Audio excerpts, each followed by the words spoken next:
ನನ್ನ ನಮಸ್ಕಾರಗಳು. ಚಿಕ್ಕದೊಂದು ಕವನ. ಜೀವನದಲ್ಲಿ ಯಾರನ್ನಾದರೂ ಮರೆಯಿರಿ, ಜೀವನದಲ್ಲಿ ಯಾರನ್ನಾದರೂ ಮರೆಯಿರಿ, ಆದರೆ ನಿನ್ನ ಕೈಯಲ್ಲಿ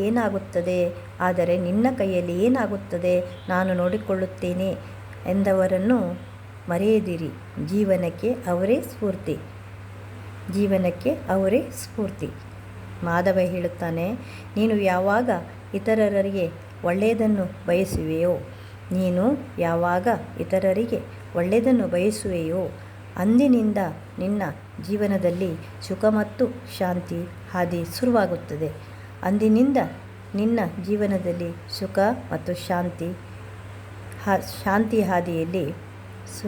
ಶಾಂತಿ ಹಾದಿ ಶುರುವಾಗುತ್ತದೆ. ಇದೇ ನಿಜವಾದ ಮಾತು.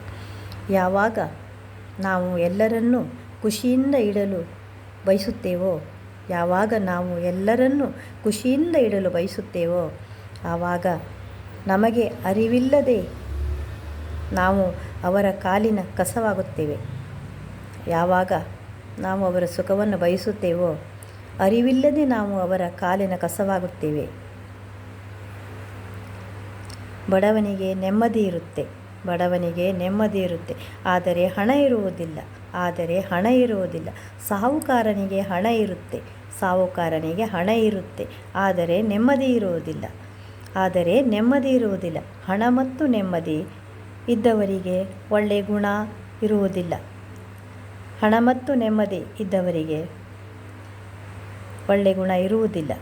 ಹಣ, ಗುಣ ಮತ್ತು ನೆಮ್ಮದಿ ಇದ್ದವರಿಗೆ ಈ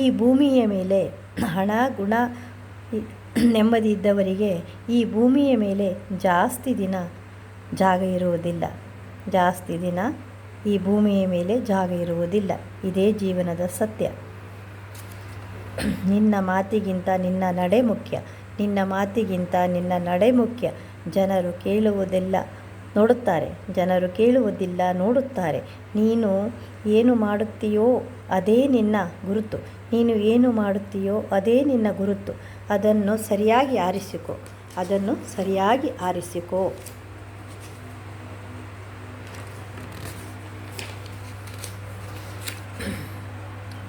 ಪುಸ್ತಕದ ಪಾಠ ಕಲಿಯುವಾಗ ನಿದ್ದೆ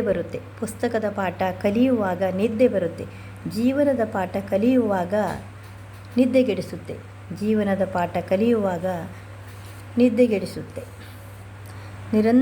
ನಿರಂತರ ಉರಿಯುವ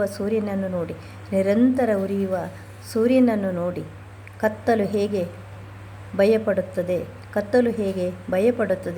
ಹಾಗೆಯೇ ನಿರಂತರ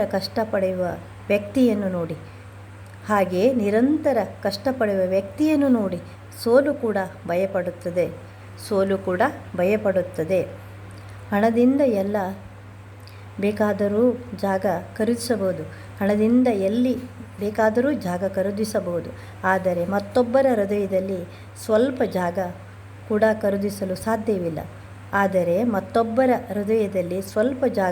ಖರೀದಿಸಲು ಸಾಧ್ಯವಿಲ್ಲ. ಅದು ಕೇವಲ ಒಳ್ಳೆಯ ಗುಣ ಮತ್ತು ಒಳ್ಳೆಯ ನಡತೆ, ಒಳ್ಳೆಯ ಪ್ರೀತಿಯಿಂದ ಮಾತ್ರ ಸಾಧ್ಯ. ಯಾರ ಮನಸ್ಸಿನಲ್ಲಿ ಇನ್ನೊಬ್ಬರಿಗೆ ಒಳ್ಳೆಯದನ್ನು ಮಾಡುವ ಭಾವನೆ